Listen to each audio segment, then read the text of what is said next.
어서 오세요. 이곳은 밤의 도서관입니다. 하루를 마치고 고요한 밤 속에서 당신만을 위한 이야기가 펼쳐집니다. 눈을 감고 편안히 누워주세요. 이야기는 지금 당신의 상상 속에서 시작됩니다. 천천히 부드럽게 신화의 세계로 함께 떠나봅니다.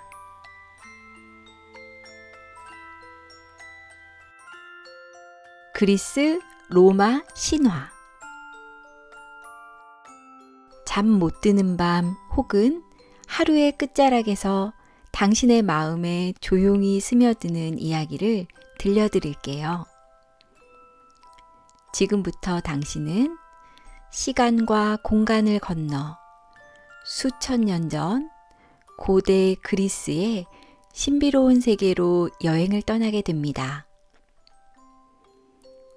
그곳엔 천둥을 다스리는 신 제우스가 있고 불을 훔친 프로메테우스의 용기와 희생이 있습니다. 세상의 첫 번째 여성이자 호기심의 상징이 된 판도라. 그리고 어둠과 빛 사이에서 춤을 추는 페르세포네의 계절 이야기도 있지요. 하늘을 날다 추락한 이카로스. 죽은 아내를 되찾기 위해 저승으로 향한 오르페우스. 신이 내린 12가지 시련을 이겨낸 영웅 헤라클레스의 이야기까지. 그리고 오늘은 또 다른 이야기를 시작합니다. 사랑과 질투, 교만과 용기, 운명과 선택이 얽힌 이 신화의 조각들이 당신의 꿈속을 천천히 감쌀 거예요. 눈을 감고 한 장의 오래된 책을 넘기는 듯한 기분으로 이야기를 함께 들어볼까요? 이곳은 신화가 잠이 드는 곳, 당신만을 위한 밤의 도서관입니다.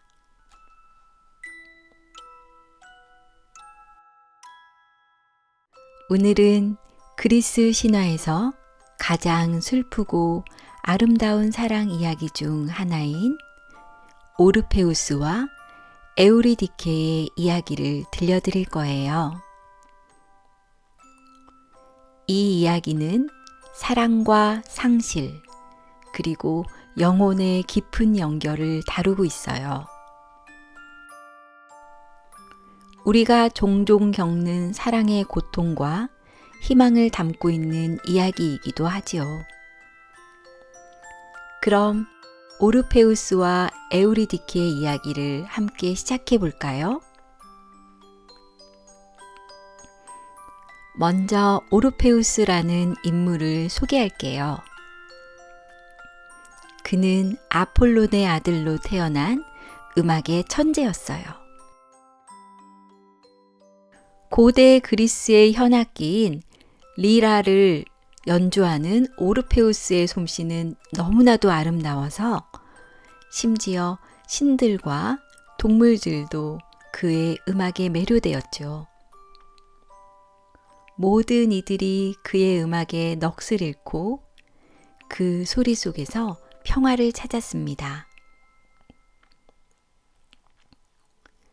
하지만 오르페우스의 마음은 하나의 사람에게만 있었습니다. 그가 사랑한 여자는 바로 에우리디케였지요. 에우리디케는 그리스 신화 속에서 매우 아름다운 여성으로 오르페우스에게는 영혼의 반쪽처럼 느껴졌어요. 두 사람은 서로 깊은 사랑에 빠졌고 완벽한 사랑을 나누었습니다. 하지만 불행하게도 이들의 행복은 오래가지 않았어요. 하루는 에우리디케가 숲속을 거닐다가 뱀에 물려 죽게 되었어요. 오르페우스는 사랑하는 사람을 잃은 슬픔에 깊이 빠졌습니다. 그의 음악조차 그 상실감을 표현할 수 없을 정도로 그는 영원히 떨어져 버린 에우리디케를 다시 만나고 싶어 했지요.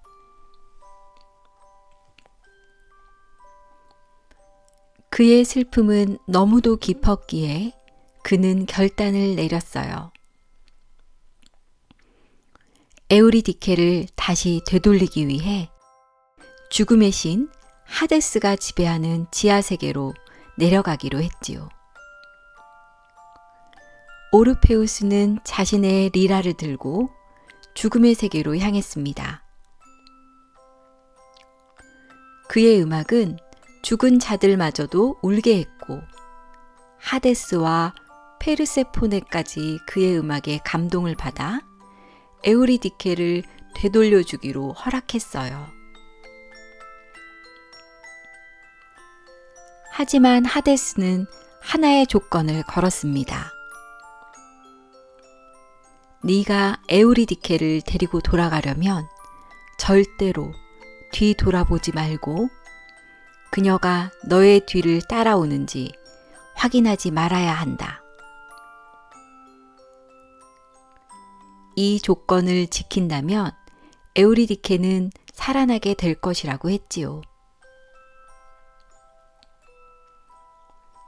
오르페우스는 하데스의 세계에서 나와 에우리디케와 함께 지상으로 돌아오는 길을 걷기 시작했어요. 그의 마음은 희망과 불안으로 가득 찼지요. 그는 자신이 에우리디케를 다시 얻을 수 있다는 믿음을 가졌지만 마지막 순간까지도 그녀가 뒤따르고 있는지 확신할 수 없었어요. 결국 오르페우스는 참을 수 없어 뒤돌아보았어요. 그리고 그 순간 에우리디케는 다시 지하세계로 사라지고 말았지요. 오르페우스는 다시 한번 사랑하는 사람을 잃고 말았어요. 그는 영혼의 동반자인 에우리디케를 2번이나 잃은 셈이었지요. 그의 슬픔은 깊어졌고 그는 음악을 통해 자신의 아픔과 고통을 표현했어요. 그의 음악은 이제 슬픔의 노래, 상실의 노래가 되었지요. 그 후 오르페우스는 세상과의 연결을 끊고 자연 속에서 홀로 지내며 음악을 연주했어요. 그의 음악은 여전히 아름다웠고 그의 슬픔을 공유하고 싶은 이들이 찾아왔지만 그는 여전히 에우리디케를 잊지 못하고 있었지요. 오르페우스는 결국 자신의 죽음을 맞이했어요. 하지만 그가 남긴 음악은 결코 사라지지 않았습니다.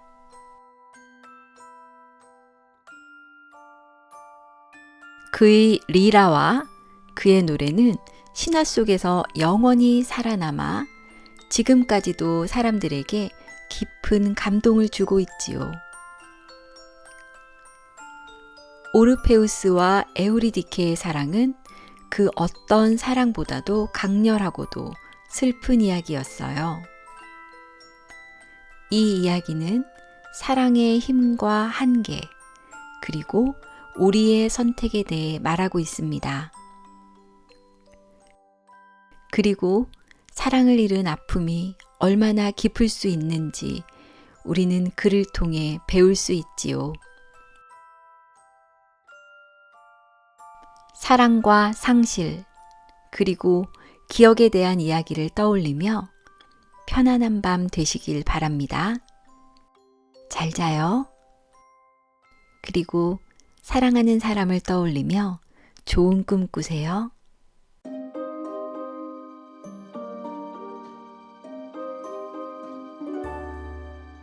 이카로스의 추락.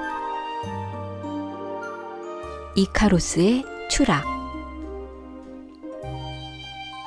그리스 신화에서 우리가 절대 잊지 말아야 할 교훈을 담고 있는 이야기, 이카로스의 추락 이야기를 들려드릴게요. 이 이야기는 자유를 향한 갈망, 야망, 그리고 그로 인한 비극을 담고 있습니다. 때로는 너무 큰 꿈을 꾸면 자신의 한계를 넘어설 위험에 빠지기도 하지요. 그럼 이카로스의 비극적인 이야기를 함께 시작해 볼까요? 먼저 이 이야기를 시작하기 전에 다이달로스라는 인물을 소개할게요. 다이달로스는 아테네의 천재적인 발명가였어요. 그는 미노타우로스의 미로를 설계한 사람으로도 잘 알려져 있지요. 하지만 그는 크레타 섬에서 미노스 왕의 노예로 갇히게 되었어요. 그러던 중 다이달로스는 자신과 아들 이카로스를 구하기 위한 방법을 생각해냈습니다. 그는 날개를 만들어 하늘을 날 수 있도록 하기로 결심했지요. 그의 이카로스는 아직 어린 소년이었지만 아버지의 뛰어난 기술을 배우며 자랐습니다. 다이달로스는 새로운 날개를 만들기로 했어요. 그는 깃털과 밀랍을 이용해 날개를 만들어냈습니다. 이 날개는 하늘을 나는 데 필요한 모든 요소를 갖추고 있었지요. 다이달로스와 이카로스는 이제 자유를 찾을 수 있을 것 같았어요. 이제 그들은 하늘을 나는 꿈을 이룰 준비가 되었습니다. 다이달로스는 이카로스에게 경고를 했습니다. 아들아, 하늘을 날 때 너무 낮게 날지 마라. 바다의 수증기 때문에 날개가 젖어 떨어질 것이다. 하지만 또 너무 높이 날지 마라. 태양이 날개를 녹여버릴 것이다. 이카로스는 아버지의 말에 고개를 끄덕였고 두 사람은 하늘로 떠날 준비를 했습니다.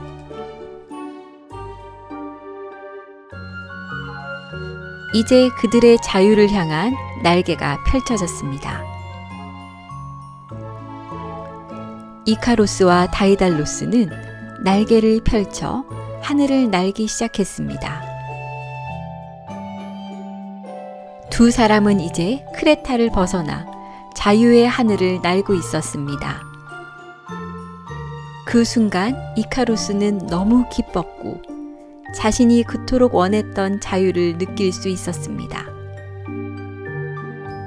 하지만 이카로스는 아버지의 경고를 잊고 점점 더 높이 날기 시작했습니다.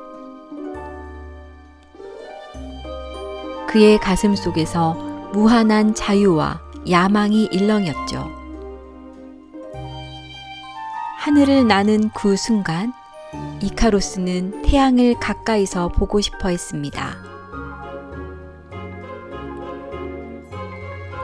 이카로스는 점점 더 높이 올라가며 태양을 향해 비행을 시작했습니다. 그러나 그가 너무 높이 날게 되자 태양의 뜨거운 열이 그의 날개에 닿기 시작했습니다. 밀랍이 녹기 시작했고 이카로스는 자신의 날개가 점점 부서지는 것을 느낄 수 있었습니다. 하지만 이미 늦었어요. 날개는 완전히 녹아내렸고 이카루스는 더 이상 하늘을 날 수 없었지요. 그는 하늘에서 떨어지며 차가운 바다로 떨어졌습니다. 이카루스는 결국 바다에 떨어지며 생을 마감했습니다. 그의 자유를 향한 욕망과 무모한 도전은 그를 비극으로 만들었지요. 다이달로스는 자신의 아들을 잃은 슬픔에 깊이 빠졌습니다. 그는 이카로스의 이름을 딴 이카로스의 바다에 묻혀있는 아들의 시신을 발견하고 깊은 고통에서 그를 추모했습니다. 이카로스의 이야기에서 우리는 무모한 야망이 얼마나 위험할 수 있는지, 그리고 자신의 한계를 인식하는 것의 중요성에 대해 배울 수 있습니다. 자유를 향한 갈망이 너무 강하면 그 자유가 결국 자신을 파멸로 이끌 수도 있다는 것을 이 이야기는 우리에게 경고합니다. 때로는 자신을 제한하는 것이 더 큰 자유로 나아가는 길이 될 수 있다는 점 기억하세요. 이카루스처럼 우리가 가진 야망과 꿈을 향해 나아갈 때 자신의 한계를 잊지 않기를 바랍니다. 편안한 밤 되세요. 잘 자요.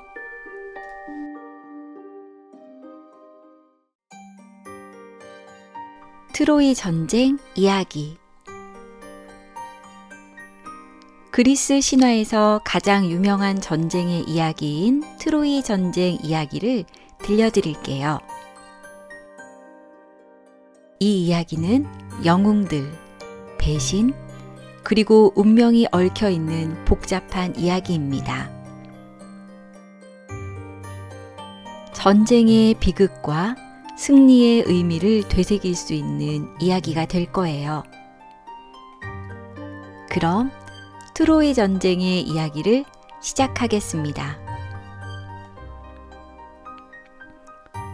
먼저 트로이 전쟁의 시작은 파리스 왕자와 헬렌의 사랑에서 비롯됩니다. 파리스는 트로이 왕국의 왕자였고 미의 여신 아프로디테에게서 받은 상으로 헬렌을 사랑하게 되었습니다. 헬렌은 그리스의 왕인 스파르타 왕 메넬레우스의 아내였기에 헬렌의 납치 사건이 트로이 전쟁의 시작점이 되었지요.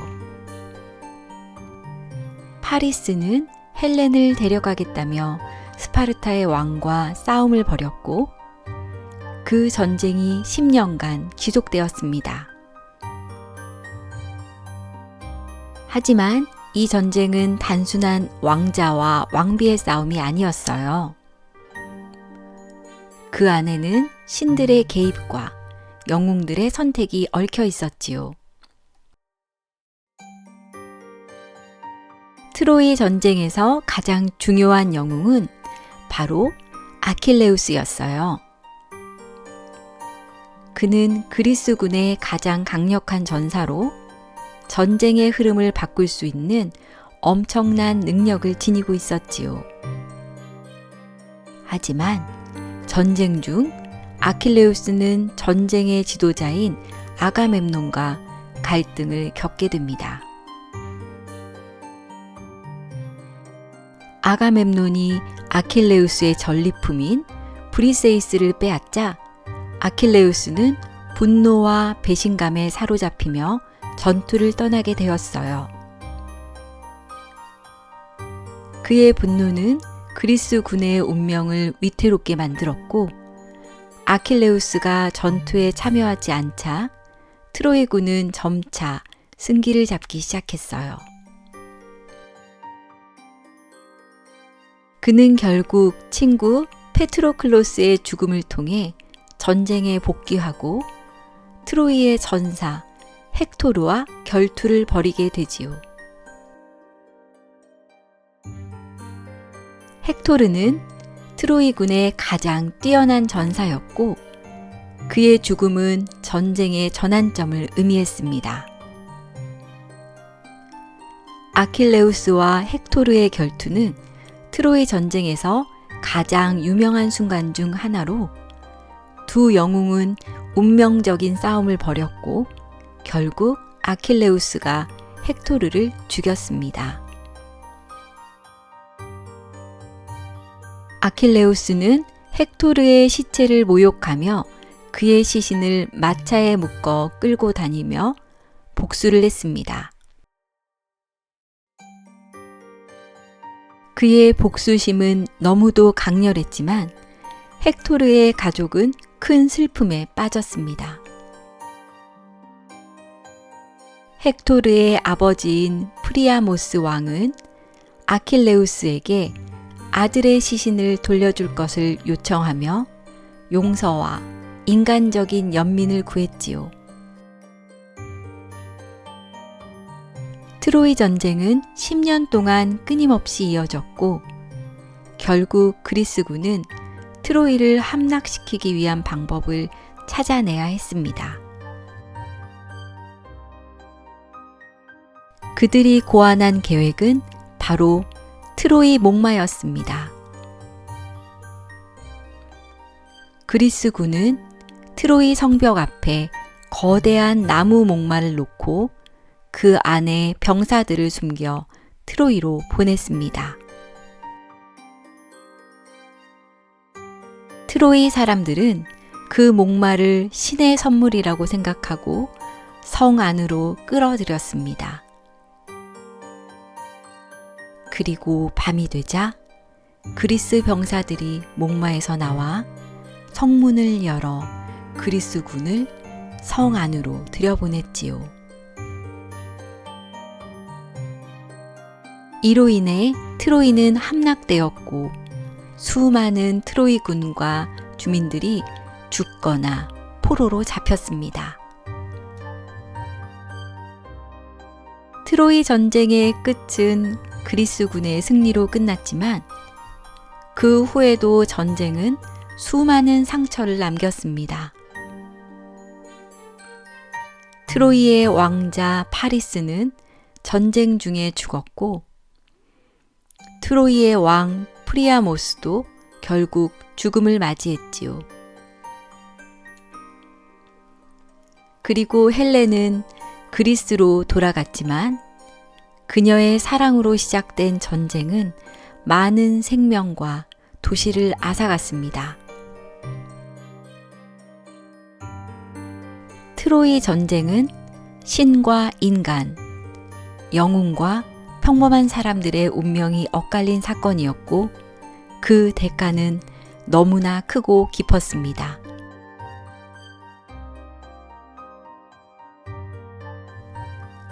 오늘의 이야기는 전쟁과 배신, 그리고 영웅들의 선택에 관한 이야기였습니다. 승리와 패배, 인간의 욕망과 갈등이 얽힌 트로이 전쟁은 결국 피와 눈물을 남겼지요. 이 이야기를 통해 우리가 배울 수 있는 것은 욕망과 전쟁이 가져오는 비극적인 결과일 것입니다. 편안한 밤 되세요. 그리고 평화와 용서의 의미를 되새기며 좋은 꿈 꾸시길 바랍니다.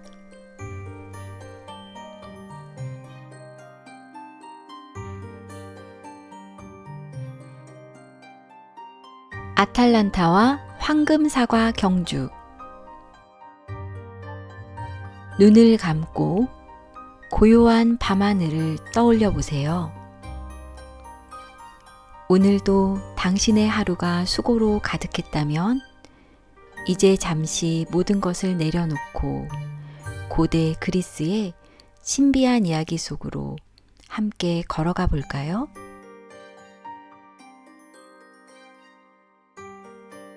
오래전 고대 그리스의 어느 왕국.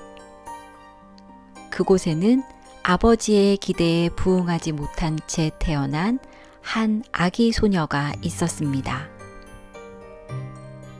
그 이름은 아탈란타. 왕은 아들이 아닌 딸이라는 이유만으로 아기를 산에 버리고 말았지요.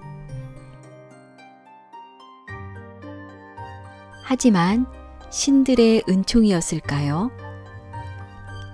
아탈란타는 들짐승들의 보살핌을 받으며 자연 속에서 자라났답니다. 특히 한 암사자가 아탈란타를 자신의 새끼처럼 품고 길러주었지요. 그렇게 자란 아탈란타는 놀라울 정도로 빠르고 강한 사냥꾼이 되었고, 그녀는 세상 그 어떤 남성도 자신과 대적할 수 없다고 믿었습니다. 아탈란타는 어느 날 신탁을 받게 됩니다. 결혼은 너에게 불행을 가져다 줄 것이다. 이 예언은 아탈란타의 삶에 큰 영향을 미쳤습니다. 그녀는 결혼을 피하기 위해 한 가지 조건을 내겁니다. 누구든 나와 결혼하고 싶다면 나와 경주를 해서 이겨야 해요. 하지만 나를 이기지 못한다면 목숨을 잃게 될 거예요. 이 잔혹한 도전에도 불구하고 그녀의 아름다움과 명성은 수많은 고혼자들을 불러 모읍니다. 그리고 하나 둘 젊은 남성들이 경주에 도전하지만 모두 아탈란타의 빠른 발걸음을 따라잡지 못하고 그들의 마지막 숨결을 산들바람에 흘려보내야 했습니다. 그러던 어느 날 히포메네스라는 젊은 귀족이 그 이야기를 듣고 나타납니다. 그는 아탈란타를 멀리서 보고 첫눈에 마음을 빼앗깁니다. 하지만 경주의 위험을 알고 있었기에 그는 바로 경주에 나서기보단 신들에게 도움을 청합니다. 그는 사랑과 욕망의 여신 아프로디테의 신전에 찾아가 간절히 기도했지요. 여신이시여, 제발 저에게 지혜와 힘을 주십시오. 그녀를 이길 수 있게, 그리고 그녀의 곁에 머물 수 있게 해주십시오. 아프로디테는 히포메네스의 간절함에 감동했고 그에게 3개의 황금 사과를 건넵니다.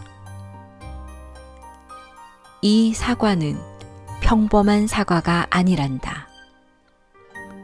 경주 도중 그녀 앞에 던지면 그 누구도 이 황금의 빛을 지나치지 못할 거야. 드디어 경주의 날이 찾아왔습니다. 수많은 사람들이 몰려든 경기장. 그 누구도 아탈란타를 이길 수 없을 거라 확신했지요.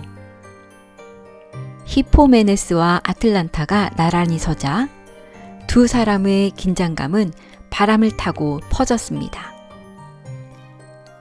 준비, 시작. 두 사람은 동시에 달리기 시작했습니다. 초반에는 아탈란타가 가볍게 앞서갔지요. 하지만 히포메네스는 신중하게 첫 번째 황금 사과를 그녀 앞에 굴렸습니다. 아틀란타의 눈이 반짝였고 본능적으로 그녀는 사과를 주우려 멈춰섰지요. 잠시의 틈을 타 히포메네스는 앞서가기 시작합니다. 그녀는 곧 다시 따라잡지만 두 번째 사과가 날아듭니다. 그리고 마지막 구간, 히포메네스는 마지막 사과를 던지며 전력을 다해 달립니다. 아틀란타는 망설입니다. 사과를 포기할 것인가? 아니면 죽을 것인가? 단 한순간의 주저함이 운명을 바꾸었습니다. 히포메네스는 결국 경주에서 승리하고 두 사람은 부부가 되었습니다.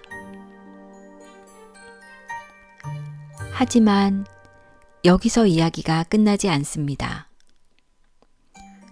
아프로디테에게 감사의 제사를 올리는 걸 잊은 두 사람은 신의 분노를 사게 되었고 어느 신전 안에서 금기를 어긴 벌로 두 사람은 사자로 변하게 되었다는 전설도 전해집니다.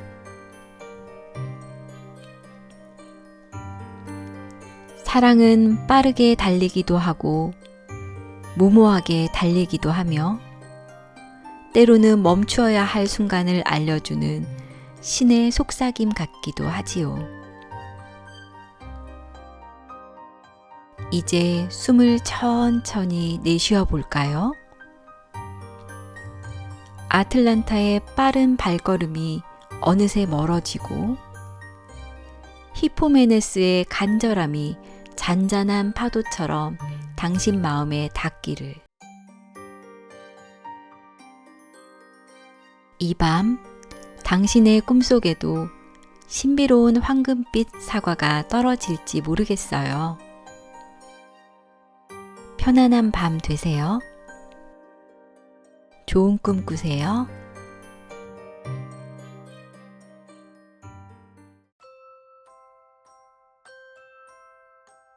벨레로폰과 페가수스.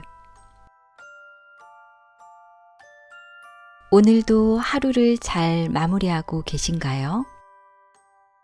이제 고요한 신화의 세계로 떠나볼 시간이에요.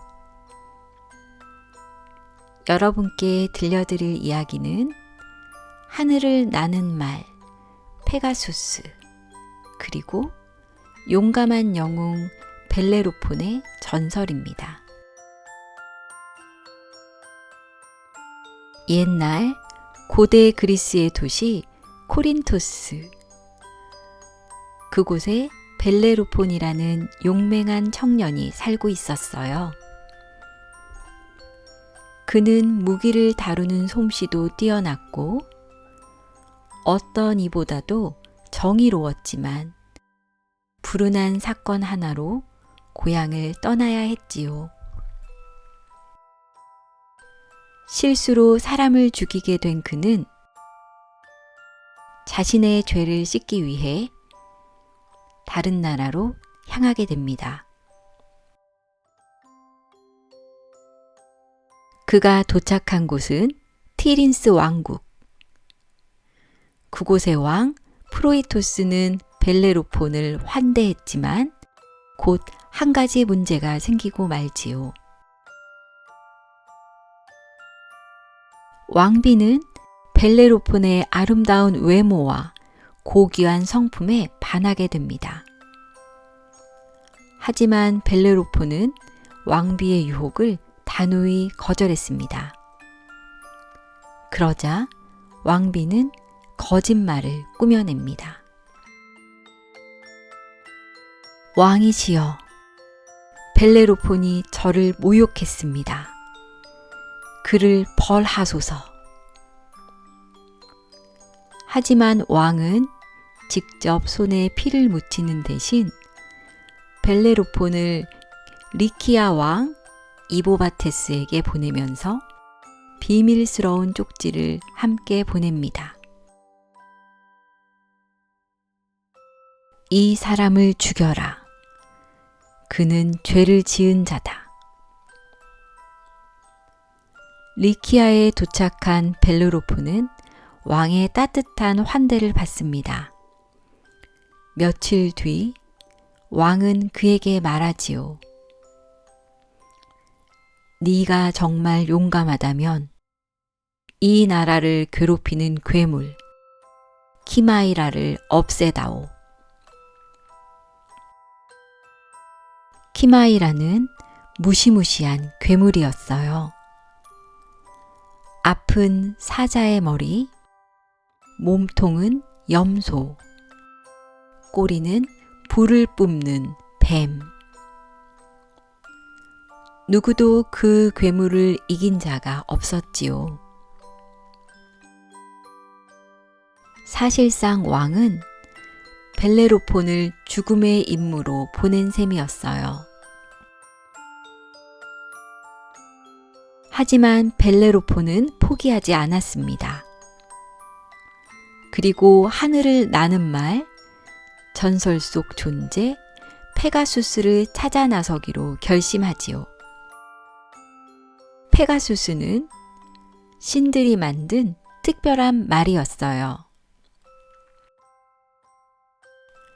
날개를 펼치면 하늘 위를 자유롭게 날 수 있었지요. 하지만 그 누구도 페가수스를 길들일 수 없었어요. 그 순간 여신 아테나가 벨레로폰의 꿈에 나타납니다. 이 마법의 황금 고삐를 가져가렴.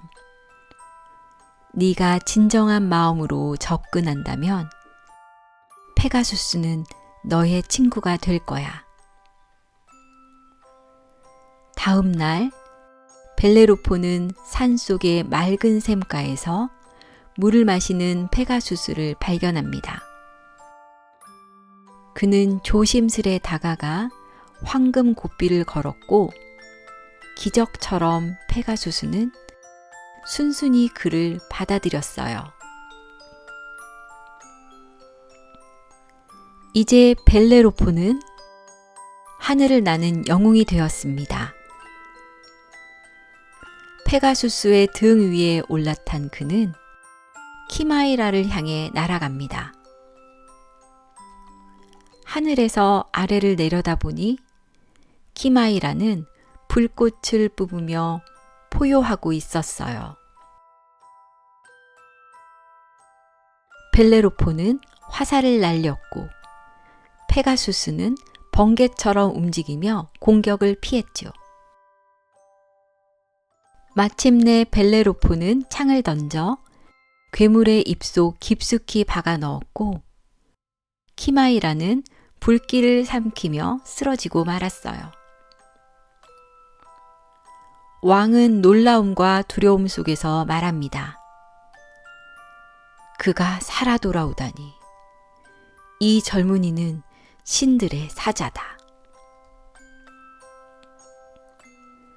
그 후 벨레로폰은 나라의 영웅이 되었고 사람들은 그를 찬양했어요.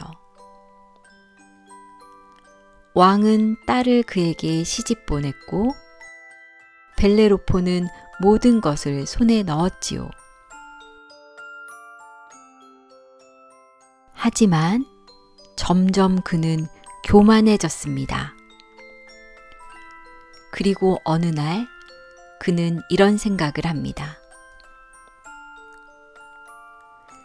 내가 이룬 업적은 신들을 넘어섰다. 나는 올림포스로 올라갈 자격이 있다. 벨레로폰은 페가수스를 타고 신들의 산 올림포스를 향해 날아오릅니다. 하지만 그 순간 제우스는 노여워하며 벌을 내리죠.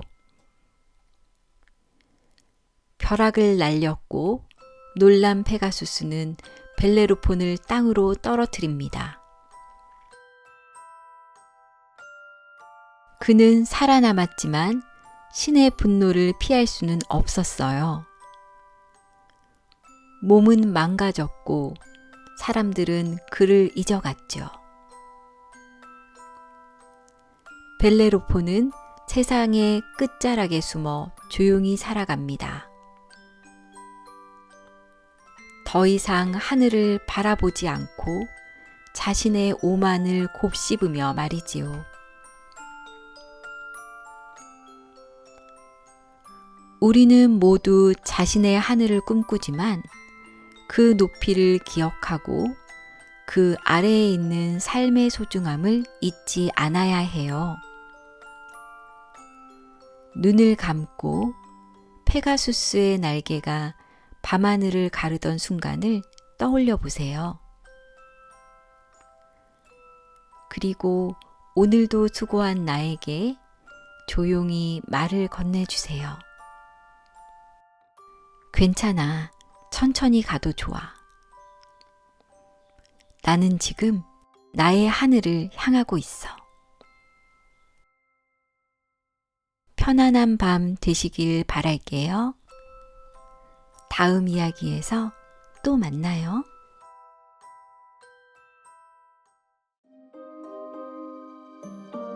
피그말리온과 갈라테이아. 하루를 마무리할 시간이에요. 마음을 고요히 하고 그리스의 따뜻한 햇살이 내리쬐는 섬으로 함께 떠나볼까요? 오늘의 이야기는 사랑을 믿었던 한 조각가의 전설, 피그말리온과 갈라테이아의 이야기입니다. 먼 옛날 지중해의 푸른 바다가 감싸는 키프로스 섬.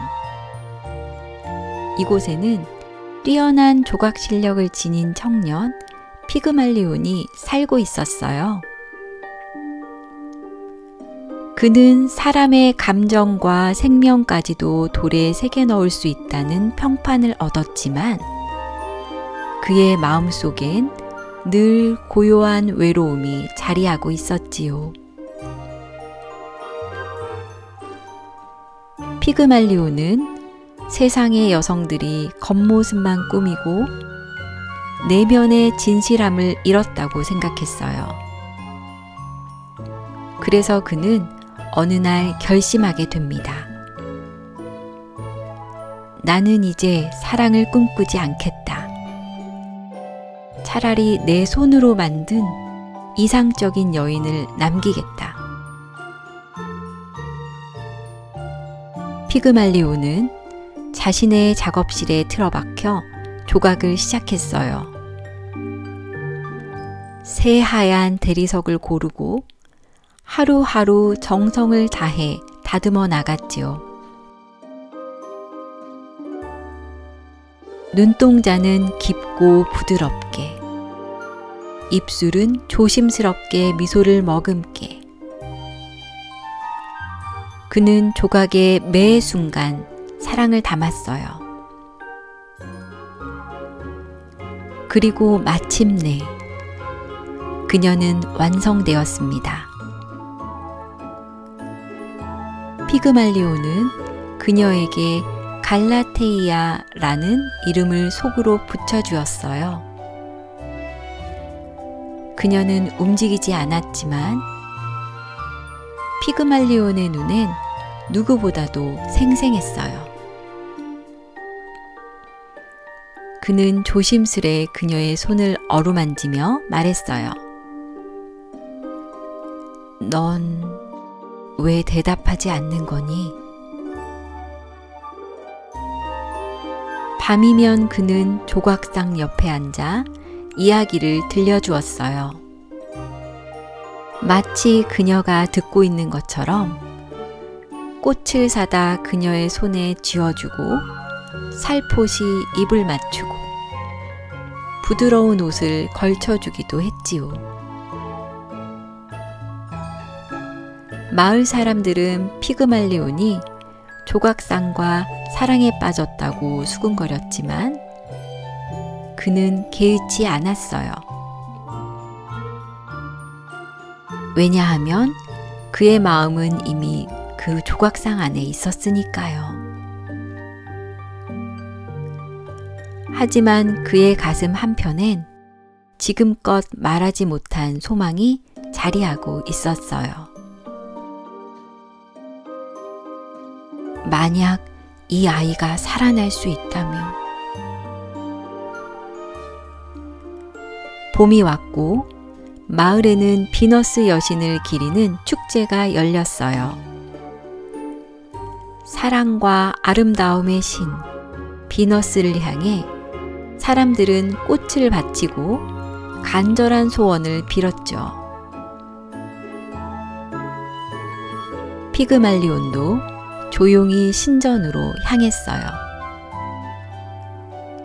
사람들이 모두 떠난 뒤 그는 비너스의 상 앞에서 조용히 무릎을 꿇었어요. 아름다움의 여신이시여, 저는 사랑을 멀리하려 했지만 결국 사랑에 사로잡혔습니다. 그녀가 사람이 아니더라도 좋아요. 그저 숨결 한 번, 미소 한 번이라도 그녀가 제 사랑을 느낄 수 있게 해주세요. 비너스는 피그말리온의 순수하고 절절한 마음을 듣고 있었습니다. 그리고 그의 간절함을 외면하지 않기로 했지요. 피그말리온은 신전에서 돌아와 갈라테이아 앞에 앉았어요. 익숙한 하루처럼 그녀의 손을 살며시 잡았을 때 차가웠던 돌이 서서히 따뜻해지기 시작했어요. 그는 눈을 의심했어요. 다시 손을 댔을 때 그녀의 손끝이 부드럽게 피그말리온의 손을 감쌌지요. 그녀가 눈을 떴어요. 살아있는 눈동자, 따뜻한 숨결, 그리고 부드러운 목소리로 말했어요. 이름을 불러줘요. 내가 누구인가요? 피그말리온은 조용히 대답했어요. 넌 갈라테이아야. 나의 모든 마음이 너를 만들었고 너의 존재는 이제 나의 삶이야. 그 후 갈라테이아는 인간처럼 숨쉬고 웃고 사랑하게 되었어요. 그들의 사랑은 신들의 축복 속에서 이어졌고 피그말리온은 비로소 외롭지 않았어요. 사람들은 사랑이 조각을 움직였다고 말했죠. 하지만 그 진실은 오직 두 사람만이 알고 있었어요. 그것은 예수를 넘어선 사랑. 바람처럼 다가와 기적처럼 머문 사랑의 기적이었어요. 자, 이제 눈을 감고 피그말리온이 갈라테이아의 손을 처음 잡았던 그 순간을 떠올려 보세요. 당신의 마음속에도 누군가가 혹은 무언가가 조용히 따뜻하게 살아나는 느낌 느껴지시나요? 사랑은 늘 예상하지 못한 방식으로 우리를 찾아옵니다. 오늘 밤 당신의 꿈속에도 작은 기적이 피어나기를. 편안한 밤 되세요. 잘 자요.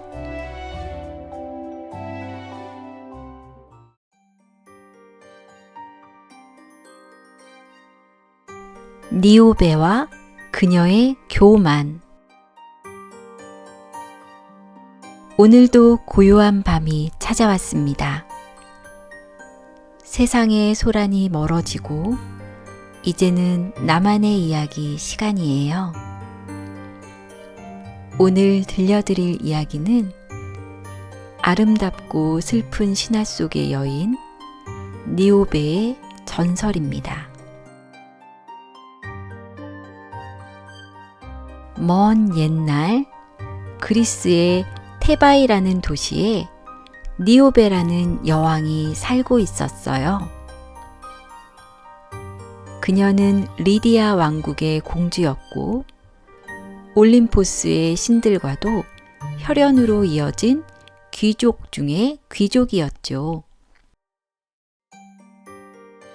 그녀는 왕 암피온과 결혼해 화려한 궁궐에서 살고 있었고 무엇보다도 14명의 자녀, 7명의 아들과 7명의 딸을 둔 자애로운 어머니이기도 했습니다. 사람들은 그녀를 아름답다 말했고 그녀는 스스로를 축복받은 존재라 믿었습니다. 하지만 그 믿음은 곧 오만함이 되어버리고 맙니다.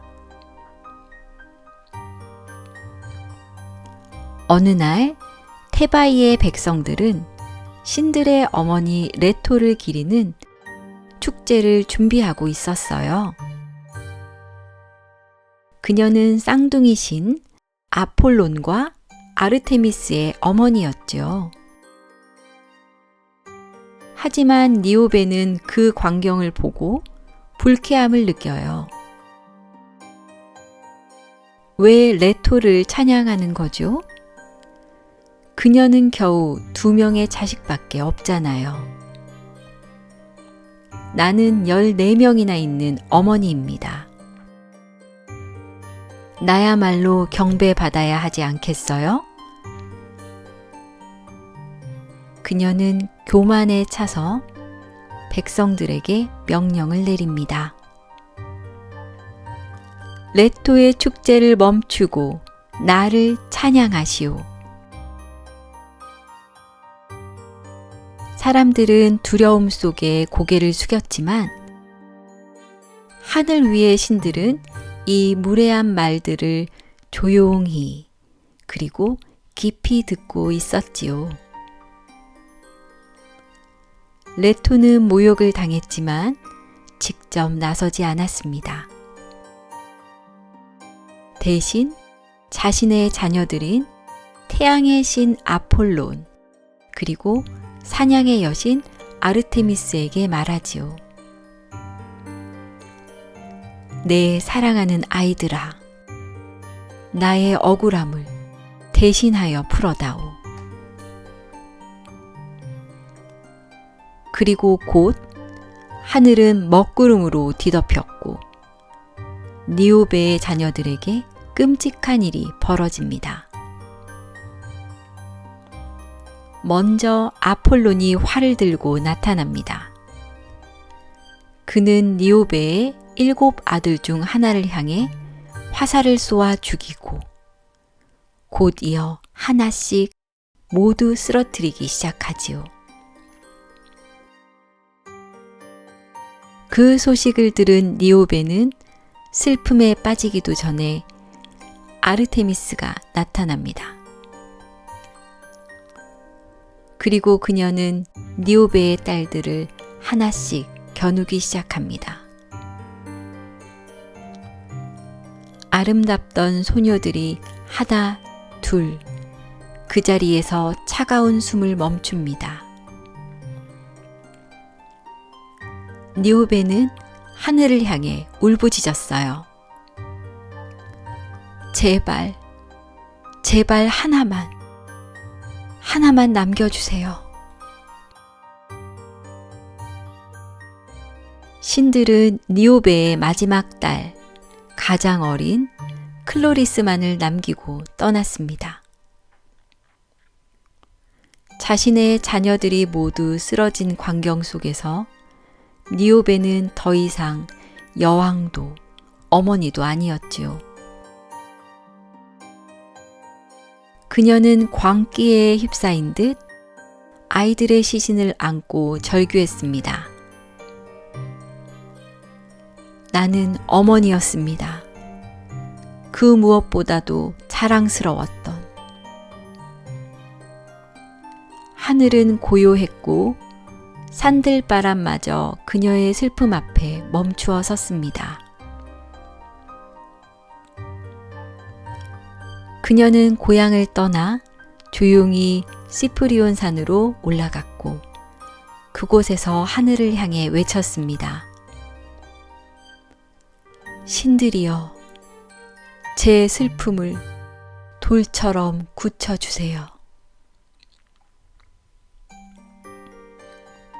신들은 그녀를 불쌍히 여겼는지 니오베를 차가운 바위로 변하게 만들었어요. 하지만 그 바위는 지금도 끊임없이 눈물을 흘리고 있다고 합니다.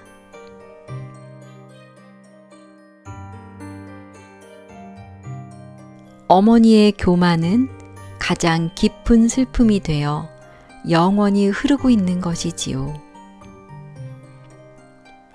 사람들은 그 바위를 니오베의 눈물이라 불렀고 그리스 땅 어딘가에 조용히 남겨진 슬픈 전설로 기억됩니다. 교만은 때때로 가장 아름다운 것을 무너뜨리는 씨앗이 되곤 합니다. 하지만 그 안에도 우리가 배울 수 있는 깊은 교훈이 담겨 있어요. 오늘 하루도 수고한 당신, 지금은 마음을 내려놓고 편안한 밤 속으로 들어가세요. 눈을 감고 바위처럼 조용한 마음을 느껴보세요. 그리고 이렇게 속삭여 주세요. 나는 오늘 나 자신으로 충분해요. 더 바라지 않아도 괜찮아요. 편안한 밤 되시기 바래요. 다음 신화 이야기에서 또 만나요. 잘 자요. 이야기는 여기서 마무리됩니다. 지금 이 순간 고요한 밤 속에서 당신의 마음에도 평온이 찾아오길 바랍니다. 신들의 이야기가 당신의 꿈속에서 이어지길 바라며 밤의 도서관은 언제나 이 자리에 있어요.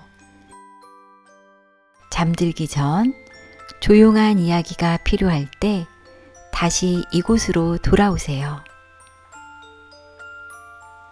구독과 좋아요, 알림 설정을 해두시면 다음 이야기도 편안하게 만나보실 수 있습니다. 오늘도 좋은 밤 되세요. 잘 자요.